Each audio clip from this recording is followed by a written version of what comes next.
ओ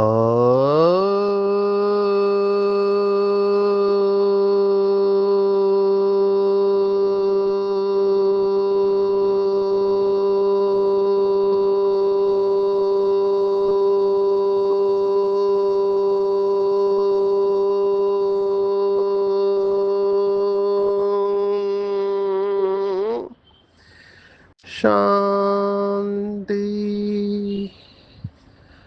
आज 15 फरवरी 2025 भारत में शनिवार है।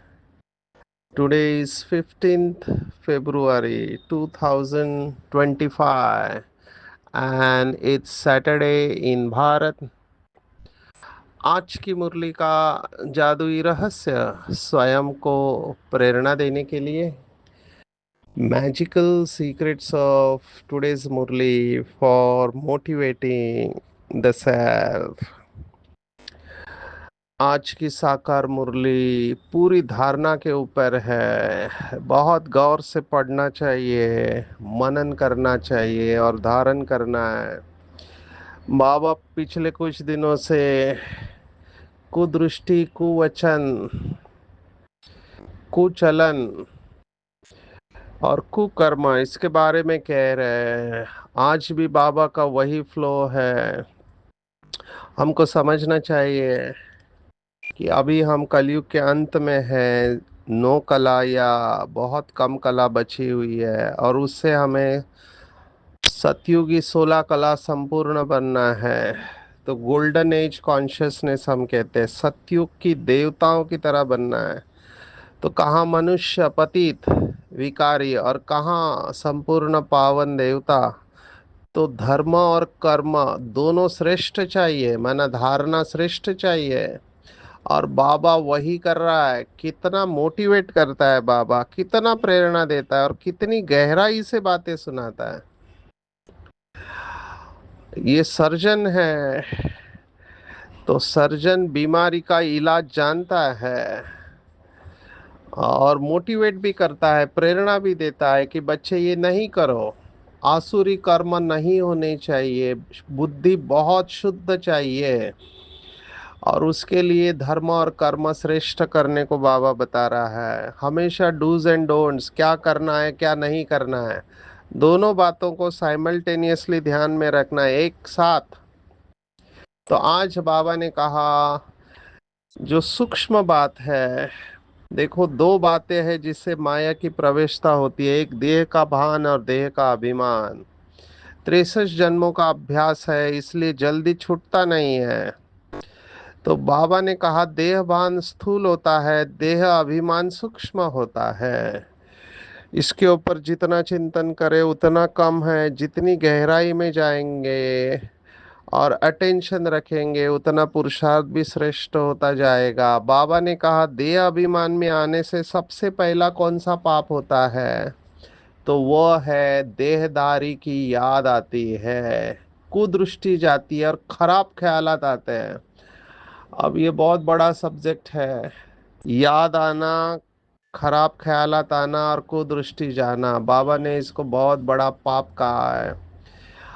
अभी अव्यक्त मुरलियों में भी बाबा ने ये कहा था कि ये बहुत बड़ा पाप है। बाबा ने तो सबको इशारा दिया था कि लास्ट में ब्रह्मा बाबा भी साक्षी हो जाएंगे और आत्मा तड़पते हुए शरीर छोड़ेंगे। इसलिए इसके ऊपर बहुत अटेंशन रखना चाहिए, अपने को समझाना चाहिए। माया वार कर रही है, फौरन सावधान हो जाना चाहिए। तो सहन करना है। मुझे पता है ये संस्कार कड़े होते हैं। कई लोगों का आदत होता है बहाने देने का। क्या करें, बहुत पुराने संस्कार है, हम तो बहुत कोशिश कर रहे हैं फिर भी नहीं जा रहे हैं। बाबा ने कहा नहीं चलेगा, ये बोलना नहीं चलेगा। जैसे मैंने देखा है, डिप्रेशन वाले पेशेंट इम्पेशेंट हो जाते हैं, उनके अंदर धैर्य की कमी हो जाती है और उनको लगता है वो अकेले ही सफर कर रहे हैं और उनके साथ ही ऐसा क्यों। अगर गहराई में देखो, बहुत लोगों के जीवन में बहुत सारी समस्याएं हैं, लेकिन कुछ लोग होते हैं वो समस्याओं को बहुत आसानी से उसका सामना करते हैं और उसमें से निकल आते हैं। और कुछ लोग हमेशा कंप्लेंट करके जिधर थे उधर ही पड़े रहते हैं। तो समस्या तो हर एक के जीवन में है। मैनेजमेंट का एक कोट है, मैनेजमेंट में कहते हैं, ताला है मतलब चाबी है, समस्या है मतलब समाधान है। ऐसी कोई व्यक्ति नहीं है जिसके सामने कोई समस्या नहीं हो, और ऐसी कोई समस्या नहीं है जिसका कोई समाधान ना हो। धैर्य रखना है, ये धैर्य ही खत्म हो जाता है डिप्रेशन वाले, और बहुत सारे लोगों में अभी धैर्य खत्म होते जा रहा है। और फिर वो ऐसे डिस्टर्ब स्टेट ऑफ माइंड में गलत डिसीजन ले लेते हैं, डॉक्टर के पास भागते रहते हैं, या कई लोग तो तंत्र मंत्र की तरफ भी जाते हैं, क्योंकि उनका धैर्य खत्म हो चुका रहता है। तो हमको हिम्मत नहीं हारना चाहिए। हमारे कोई भी, मुझे याद नहीं आ रहा है यज्ञ की हिस्ट्री में कि मम्मा बाबा या दादी या किसी तंत्र मंत्र वाले के पास गए। आजकल ये सब करने वाले लोग आ गए हैं, और बहुत सारी प्रैक्टिसेस होती है। मैं कहूँगा हमारे साथ सर्वशक्तिवान है, और हमको खुद के ऊपर निश्चय है, बाबा के ऊपर निश्चय है, ड्रामा के ऊपर निश्चय है। तो इन सब बातों में क्यों जाना चाहिए मुझे नहीं पता, लेकिन लोग जाते हैं। कई लोगों में गिल्ट फीलिंग होती है। अभी ये सब बाबा की मुरली जब चलती है कि ये बहुत बड़ा पाप है, तो जिसके अंदर कुदृष्टि है या जिनके द्वारा ऐसे कर्म हुए हैं, तो उनका दिल खाता है और वो खुद को ही सजा देते रहते हैं, और बार बार अपने को बोलते रहते हैं कि तुम पापी हो। जैसे वो भारत में प्रार्थना बोलते हैं, ओम जय जगदीश हरे। तो उसमें एक वाक्य आता है कि मैं मूर्ख खल कामी, माना मैं मूर्ख हूँ, खलनायक हूँ, कामी हूँ। तो ये तो अच्छी बात नहीं है। कर्म हुए हैं, जानते हुए हुए अजानते हुए है, हमको सरेंडर करना है।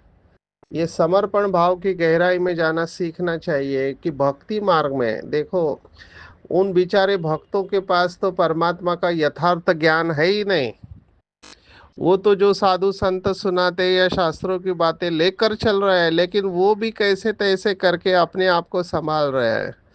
अगर भक्त अपने को संभाल रहे हैं, तो जो स्वयं देवता बनने वाले हैं, डायरेक्ट ईश्वरीय संतान है, उनकी अवस्था कितनी अच्छी चाहिए। तो हमको ये सीखना चाहिए कि हमको धैर्य रखना है, हिम्मत रखना है, और समर्पण हो जाना है, मन बुद्धि से समर्पण। और सहन शक्ति को थोड़ा बढ़ाना चाहिए। कई लोग सहन शक्ति में कमजोर पड़ जाते हैं, पेपर आ जाते हैं तो हार खा लेते हैं। पेपर अंदर से भी आ सकता है, बाहर से तो आते ही, अंदर से भी आते हैं अपने संस्कार। हम अभी देख रहे हैं कि लोगों के अंदर गुस्सा बढ़ते जा रहा है, बना सभी विकार बढ़ते जा रहे हैं।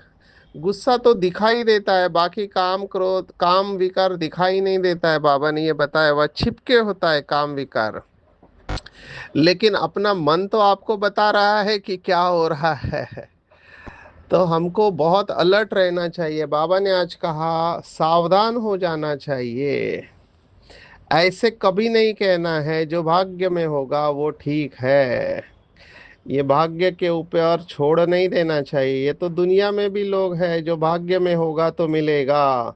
वो कहते हैं समय आने पर सब कुछ होता है। अभी हमारे बीके भी ये कहने लगे हैं कि समय से पहले और भाग्य से अधिक किसी को कुछ नहीं मिलता। लेकिन ये सब लास्ट में यूज करना चाहिए। पहले तो पुरुषार्थ, सब कुछ करने के बाद लास्ट में हम ये बोल सकते हैं, लेकिन पहले से ही नहीं यूज करना चाहिए।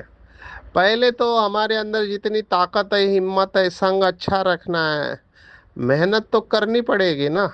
जैसे डिप्रेशन वालों को मैं बोलता हूँ कि आप अपनी बीमारी का वर्णन नहीं करो, किसी को बताओ मत, लेकिन ये वही करते रहते हैं जो नहीं करना चाहिए। सबको बताते रहते हैं मुझे डिप्रेशन है, मेरा मूड ठीक नहीं रहता है, क्योंकि इम्पेशेंट हो जाते हैं। फिर मैं उनको कहता हूँ आप वॉकिंग करो, क्योंकि वॉकिंग करने से ब्रेन का ब्लड फ्लो बढ़ता है, केमिकल चेंजेस आते हैं। लेकिन वॉकिंग भी नहीं करते, कहते हैं हमको कहीं जाने का दिल नहीं करता है, दर्द चालू हो जाता है इनको। मल्टीपल प्रॉब्लम रहते हैं, सिर दर्द, गर्दन दर्द, कमर दर्द, हर जगह पे दर्द ही दर्द होता है और ये सब बढ़ता है। तो ये साइकोसोमैटिक है, माना मनोकायिक है। दर्द होगा भी तो वो मैग्नीफाई हो जाएगा, बड़ा होके सामने आएगा। तो ये सब होने वाला है, हो रहा है, लेकिन मैं वही कहूँगा, हिम्मत नहीं हारनी है। बाबा ने देखो आज क्या कहा, ऊंच पद पाने की हिम्मत नहीं, इसको भी बीमारी कहेंगे। माना जो ऊंच पद पाने का लक्ष्य नहीं रखते, इसको भी बाबा ने बीमारी कहा हुआ है। तो बहुत अटेंशन देना है। बाबा ने आज इतनी गुह्य बात की है, हमको बहुत अलर्ट रहना चाहिए। देखो बाबा ने क्या कहा, किसको पागल कहना यह भी कुवचन है। अभी कई लोगों को पता ही नहीं है, माना अपने को श्रापित कर देते हैं। कई लोग मुझे पूछते हैं कि हमने कोई बड़ा काम, बड़ा पाप कर्म तो कुछ किया नहीं है, फिर अवस्था क्यों नहीं अच्छी बनती है। तो बाबा ने एक मुरली में इसका जवाब दिया था, सूक्ष्म विकर्म। सूक्ष्म विकर्म होते रहते हैं। आज दो बातों के ऊपर मैं अटेंशन जो बाबा ने खिंचवाया है उसके गहराई में जाएंगे। एक, बाबा ने कहा हंसी मजाक। अब यह हंसी मजाक कितना चलता रहता है। बाबा ने इसके ऊपर मुरलियां चलाई है, ये तो साकार मुरली है। बाबा ने अव्यक्त मुरली में भी हंसी मजाक के बारे में कहा हुआ है। हंसी मजाक जिसमें विकारों की वायु हो, इससे भी बहुत नुकसान होता है। इसमें बड़ी बुद्धि, बड़ी शुद्ध होनी चाहिए। हंसी मजाक से भी बहुत नुकसान होता है, इसलिए मुख से सदैव शुद्ध वचन निकलने चाहिए, कुवचन नहीं। हंसी मजाक आधी भी नहीं, ऐसे नहीं कि हमने तो हंसी की, वह भी नुकसानकारक हो जाती है। हंसी भी ऐसे नहीं करनी चाहिए जिसमें विकारों की वायु हो, बहुत खबरदार रहना है। देखो बाबा ने उदाहरण दिया है, नागा साधु। अभी नागा साधु आपको साल भर कभी नहीं दिखेंगे, केवल कुंभ मेले में वो आते हैं और फिर गायब हो जाते हैं। और इनका विकारों की तरफ जरा भी ध्यान नहीं जाता है, रहते भी अलग है। तो बाबा ने कहा वो लोग भी देखो अपने कर्मेंद्रियों को कंट्रोल में कर देते हैं, तो हमारी तो चलाए मानी होनी ही नहीं चाहिए। अभी नागा साधु में बहनें भी है, बहुत कड़ी साधना होती है, कोई वस्त्र नहीं पहनते, ठंडी गर्मी सब जगह पे। तो इन लोगों ने देखो अपने कर्मेंद्रियों को कंट्रोल कर लिया है, तो हम तो बाबा के बच्चे हैं और हमारे साथ स्वयं सर्वशक्तिवान है। तो ये हंसी मजाक को लाइटली नहीं लेना चाहिए। कई लोगों का नेचर होता है, मैं देखता हूँ हंसी मजाक चलता रहता है। बाबा ने एक मुरली में कहा, आपने तो बोल दिया, लेकिन सामने वाले को अगर दुख हो गया तो वो कौन से खाते में जाएगा। किसी के ऊपर भी व्यंग नहीं करना चाहिए कि ये तो है ही ऐसा। जैसे आज कहा ना, किसी को पागल कहना, अगर वो है भी तो भी बोलना नहीं चाहिए। हमको हमको शुभ भावना रखनी चाहिए कि बाबा इस आत्मा को शक्ति देना। मैंने तो सुना है यज्ञ की कहानी, हमारे एक अर्जुन दादा मधुबन में थे। अभी जो भी उनका ड्रामा में पार्ट रहा, तो बाबा ने उनको बहुत अच्छी तरह से पाला है। बाबा की शुभ भावना रहती थी, हमने उनको देखा है। तो कई लोग मजाक उड़ाते थे, मुझे अच्छा नहीं लगता था। ये बात मैं हमेशा ध्यान में रखता हूँ कि देखो, हर एक व्यक्ति कभी ना कभी बूढ़ा होने वाला है, हर एक व्यक्ति कभी ना कभी बीमार पड़ने वाला है, और हर एक व्यक्ति को कभी ना कभी कमजोरी आएगी। तो हमको हर एक को सम्मान के साथ ट्रीट करना चाहिए, क्योंकि वो हालत हमारी भी हो सकती है। इसलिए कभी किसी को जज नहीं करना चाहिए। ये नॉन जजमेंटल एटीट्यूड हम अंग्रेजी में कहते हैं। नॉन जजमेंटल माना कभी किसी को सर्टिफिकेट नहीं देना चाहिए कि ये तो है ही ऐसा, ये तो सुधरने वाला ही नहीं है। बिल्कुल नहीं कहना चाहिए। हम बाबा के साथ जुड़े हुए हैं, सर्वशक्तिवान के साथ जुड़े हुए हैं। इसलिए मैंने कहा धारणा की मुरली है, बहुत गहराई में जाके चिंतन करना चाहिए। अगर हमने हंसी मजाक में भी किसी को कह दिया कि ये तो पागल है, सुधरने वाला नहीं है, इसको हम कई सालों से देख रहे हैं, तो हम उस आत्मा को और श्रापित कर देते हैं। कोई ऑलरेडी निराश है और उसको कहना कि आप तो हो ही ऐसे। एक आत्मा ने तो देखो क्या कह दिया, मुझे तो बहुत वंडर लगा। पुरानी आत्मा है, उन्होंने एक को कहा, मैं जानबूझ के नाम नहीं ले रहा हूं नहीं तो डिस्क्लोज हो जाएगा, वो कहा कि अभी वो बीमार है किसी भी कारणवश, जो भी हुआ है, तो उसको कहा तुम अपने कर्मों का फल भुगत रहे हो, तुमने काम ही ऐसा किया है जो तुमको बार बार ये पेपर आ रहे हैं और भोग रहे हो अपने कर्मों का फल। ये भी हमको नहीं कहना चाहिए। ये भी एक प्रकार से तिरस्कार, घृणा या निगेटिविटी की श्रेणी में आता है। अगर कोई है भी, समझो किसी के सामने पेपर आ रहा है, तो हमको शुभ भावना रखनी चाहिए कि बाबा इसको इस दुखों से मुक्त करो। हम सुख करता दुख हरता बाप के बच्चे हैं। हम किसी को दुख कैसे दे सकते हैं? ये तो इस आत्मा ने वाचा से कहा।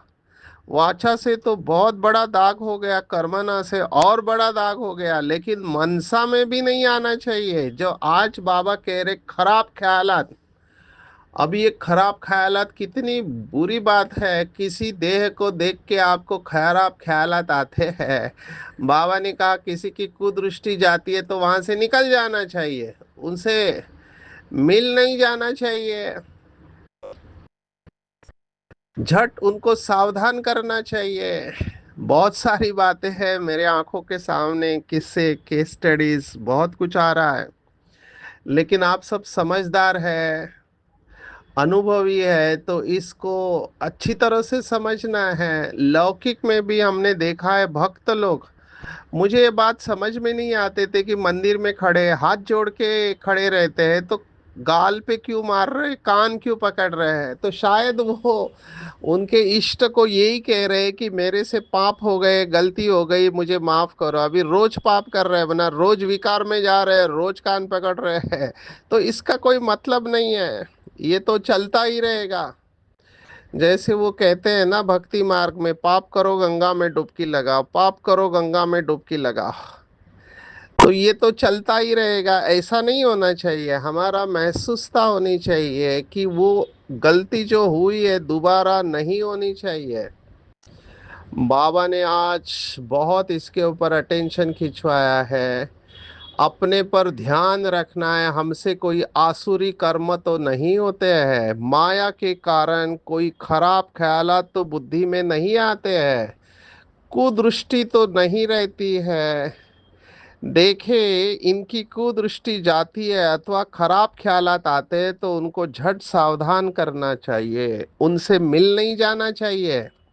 अभी मिल नहीं जाना चाहिए, ये प्रश्न क्यों आया? क्योंकि कई लोग ऐसे लोगों का संग रखते हैं। किसी ने एक ने निगेटिव बात सुना है तो दूसरा भी वही उसी प्रकार की निगेटिव बात सुना के वायुमंडल खराब कर देते हैं, और फिर इन लोगों का संगठन बनता है। योग न होने के कारण और जीवन में उच्च लक्ष्य न होने के कारण ऐसे लोगों का संगठन भी बनता है। तो हमको एक दूसरे को सावधान करना चाहिए। सेंटर का वायुमंडल हमको बहुत पावरफुल रखना है, इवन घर का वायुमंडल भी, यज्ञ का वायुमंडल हमको पॉजिटिव रखना है, पावरफुल रखना है। और वहाँ पे ये बातें नहीं होनी चाहिए। इसलिए कल के मुरली रहस्य में हमने जो नियम बताए, उसमें एक पॉइंट ये भी है कि सेंटर के अंदर बिजनेस की बातें या लौकिक दुनिया की बातें नहीं होनी चाहिए, क्योंकि फिर वैसे वाइब्रेशन क्रिएट होते हैं। मैंने तो बहुत लोगों को देखा है भोजन करते वक्त कौन कौन सी बातें निकालते हैं। अभी वीआईपी लोग होते हैं, बाहर के लोग होते हैं, उनके अंदर तो ये फाइल पड़ी रहती है, लेकिन हम बाबा के बच्चों को बहुत अटेंशन देना है। अगर कोई ऐसी वैसी बात करता भी है तो आपको झट बाबा की तरफ उसको लेके आना चाहिए। यही बात है सावधान करने की। तो बाबा ने कहा सावधान करना चाहिए, उनसे मिल नहीं जाना चाहिए। नहीं तो उन्होंने एक बात सुनाई, आपने दो बातें सुनाई, ऐसे बातें बढ़ती जाती है। उनको सावधान करना चाहिए, तुम्हारे में माया की प्रवेशता के कारण ये खराब ख्यालात आते हैं। योग में बैठ बाप की याद के बदले कोई की देह तरफ ख्याल जाता है तो समझना चाहिए यह माया का वार हो रहा है, मैं पाप कर रहा हूँ। देखो बाबा ने क्या कहा, योग में बैठ बाबा को याद करने के बजाय देह की तरफ बुद्धि जा रही है। बाबा ने इसको माया का वार कहा है, पाप कर्म कहा है। अभी देखो ये साकार मुरली है, यही बात अव्यक्त मुरली में भी बाबा ने कहा कि किसी देहदारी से देह समझकर बात करना यह भी पाप कर्म है। क्योंकि उस समय आप बॉडी कॉन्शियसनेस में हैं, देह भान और अभिमान में, इसलिए तो शरीर दिखाई दे रहा है। ये बहुत सूक्ष्म बात है, अभी इसके ऊपर बहुत कड़ा अटेंशन चाहिए। इसीलिए शायद सभी पास नहीं होते हैं। मैंने जब ये बात कई साल पहले पढ़ी थी तो मैं तो हिल गया। मैंने कहा कितने पाप कर्म दिन भर में होते हैं। अभी हम डॉक्टर हैं, हमारा काम पहले तो हम शरीर को ही देखते हैं कि शरीर में कोई व्यंग तो नहीं है। हमको तो ये ऐसे ही डायग्नोस करना सिखाया जाता है कि ऊपर से नीचे, क्योंकि मेडिसिन सब्जेक्ट में हमको ये सिखाया जाता है कि हिस्ट्री हिस्ट्री हम लेते हैं, लेकिन उसके पहले देखना होता है पेशेंट को। तो ऊपर से नीचे तक हम पेशेंट को देखते हैं, उसकी चाल देखते हैं और उसका वजन देखते हैं, उसकी पर्सनालिटी, उसके फेशियल एक्सप्रेशन, ये सब हम ऑब्जर्व करते हैं। तो हम तो देह को ही देख रहे हैं। तो हमने कहा कि ये तो हमसे पाप हो रहा है, लेकिन हमारा कर्तव्य है शरीर को देखना और शरीर को छूना भी पड़ता है, क्योंकि चेक करने के लिए। हालांकि आजकल ज़्यादा कोई डॉक्टर टच नहीं करता है, ज़्यादा इन्वेस्टिगेशन लिख देते हैं। लेकिन हमारा जो ट्रेनिंग हुआ उसमें हमको पाल्पेशन कहते हैं, माना हाथ से टच करना पेट को। तो लीवर बड़ा है, किडनी बड़ी है, या और कहीं पेट में सूजन है तो टच तो करना पड़ता है। तो शरीर को देखना, शरीर को टच करना और शरीर में इंजेक्शन देना या और कोई ऑपरेशन करना, हम तो शरीर के साथ ही काम है। लेकिन अभी बाबा के ज्ञान समझ में आने के बाद हमने देखा ये आत्मा है और इसका शरीर बीमार है। तो आत्मिक दृष्टि से हम उसके साथ व्यवहार करते हैं कि ये आत्मा है और इसके शरीर में बीमारी है। और कई बार आत्मा में भी बीमारी होती है, वो तो होगा ही कलयुग के अंत में। लेकिन मैं कह रहा हूँ कि ये पॉइंट बहुत गहरी है। हमको कितना सोल कॉन्शियस स्टेज में रहना चाहिए। इसीलिए शायद आप देखो ये बात आज आई है, इसलिए मैं कह रहा हूँ कि बाबा ने ये साकार मुरली में कितना अटेंशन खिंचवाया है। साकार मुरली माना 69 की पहले की बात है। बाबा ने कहा कि योग में बैठ बाप की याद के बदले कोई भी देहदारी की तरफ ख्याल जाता है तो माया का वार हो रहा है, पाप कर रहा हूँ। तो इसके ऊपर भी अटेंशन रखेंगे। किसी भी देहदारी से बात करते वक्त ये अंदर से महसूस करना है, मैं आत्मा हूँ, ये भी आत्मा है। और फिर भ्रुकुटी में देख के ही जितना हो सके बात करना है।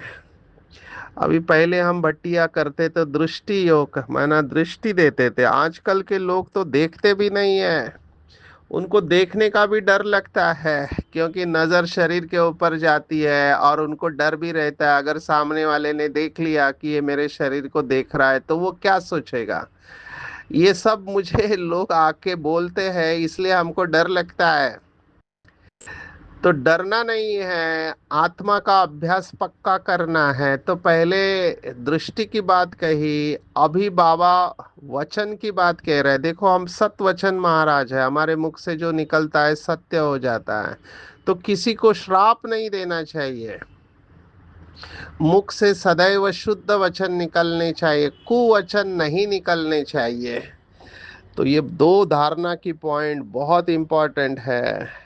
बाप की याद में रहेंगे तो कोई भी प्रकार की बीमारी रहेगी नहीं। योग में रहने से यह होता नहीं है। सतयुग की बात बाबा ने की कि सतयुग में सतयुग में कोई भी प्रकार का गंध नहीं होता है, वहां रावण की चंचलता ही नहीं जो चलायमानी हो, वहां तो योगी लाइफ रहते हैं।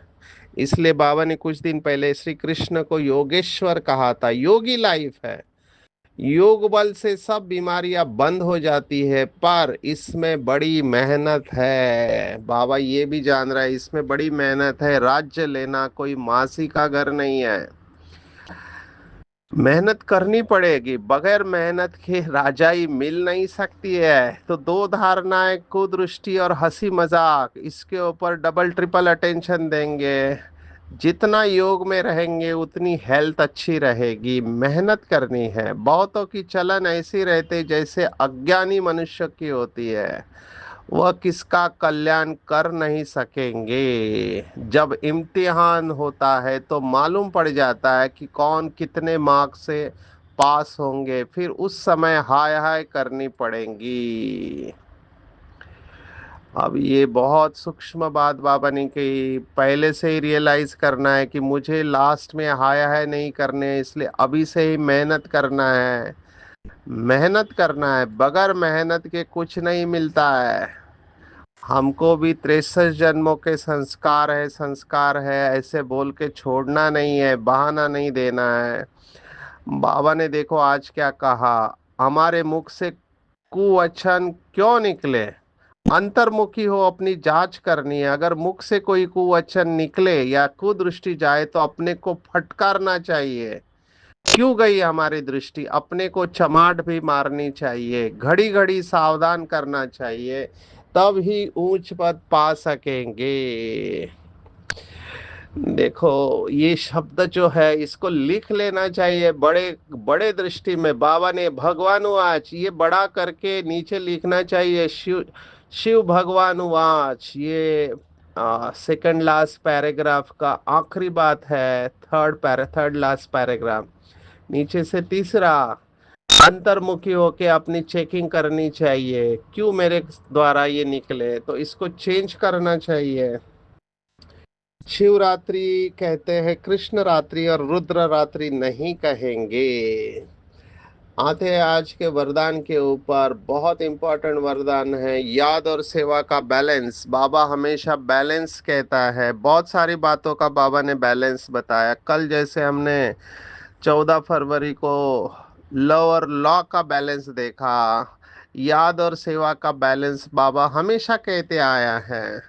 तो बैलेंस से क्या करना है, बाबा ने कहा बचपन के नाज नखरे समाप्त करना है, क्योंकि वानप्रस्थियों को नाज नखरे अच्छे नहीं लगते हैं, बड़े हो गए हम अभी। इसलिए छोटी छोटी बातों में संगम के अमूल्य समय को गंवाना नहीं है। देखो हम काउंसलिंग में ये बताते हैं, छोटी बात को बड़ा करना या बड़ी बात को छोटा करना हमारे हाथ में होता है। बाबा ने भी इसके ऊपर अटेंशन खिंचवाया है। छोटी छोटी बातों में बहुत लोगों का बहुत टाइम वेस्ट होता है, अपना भी टाइम वेस्ट करते हैं, दूसरों का भी टाइम वेस्ट करते हैं। बाबा ने इसको नाज नखरे कहा है। ये नाज नखरे अभी छोड़ना है।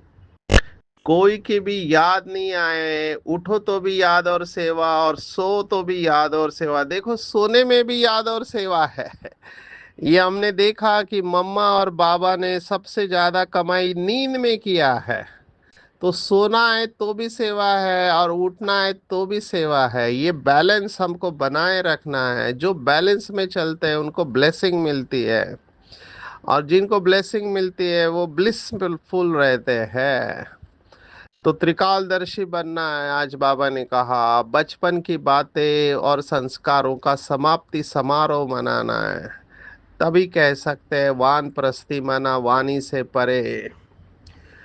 तो बैलेंस से ब्लिसफुल रहना है, सर्व प्राप्तियों से संपन्न रहना है, तभी संतुष्ट हो पाएंगे। और जो संतुष्ट होंगे वही दूसरों को संतुष्ट कर सकेंगे। मैं अनुभव कर रहा हूँ कि काम विकार का एंटीडोट, एंटीडोट होता है जैसे कोई पॉइजनिंग होता है तो दवाई होती है उसका एंटीडोट, ऐसे काम विकार का एंटीडोट है संतुष्टता। क्योंकि काम विकार असंतुष्ट करता है, ये महाभक्षी और महापापी है। काम जीते जगत जीत बनना है तो संतुष्टता की परसेंटेज को बढ़ाना है। जो संतुष्ट होंगे वो दूसरों को भी संतुष्ट कर पाएंगे। सिर्फ वर्ड ऑफ कॉशन, मर्यादा क्रॉस नहीं करना है, एकांत में चले जाना है। एकांत स्थूल भी होता है तो सूक्ष्म भी होता है। आज बाबा ने कहा एकांत का आनंद लेना है। कितनी सुंदर बात। एकांत का आनंद लेंगे तो अव्यक्त स्थिति बढ़ जाएगी। आज की पूरी मुरली में टेको बाबा ने धारणा की बातें सुनाई है। बहुत इंपॉर्टेंट धारणा की बात है। बाबा हमें सतयुगी कॉन्शियसनेस में लेके जा रहे हैं, सतयुग की देवता बना रहे हैं। तो धर्म और कर्म श्रेष्ठ होना चाहिए, कोई भी आसुरी कर्म नहीं होना चाहिए। दृष्टि, वृत्ति, कृति शुद्ध होनी चाहिए। कुदृष्टि अगर जाती है, कुवचन निकलते हैं, अपने आप को फटकारना चाहिए, बार बार सावधान करना चाहिए। आत्माभिमानी बनकर चलना है, सबसे प्यार से चलना है, हंसी मजाक की बदबू नहीं हो, मुख से कुवचन नहीं निकलना चाहिए। याद और सेवा के बैलेंस से बचपन के नाज रखे समाप्त करके वानप्रस्थी बनना है। संतुष्ट रहने के लिए सर्व प्राप्तियों से संपन्न बनना है, सबको संतुष्ट करना है और एकांत का आनंद लेना है। अव्यक्त स्थिति बढ़ाते रहना है। अच्छा, ओम शांति।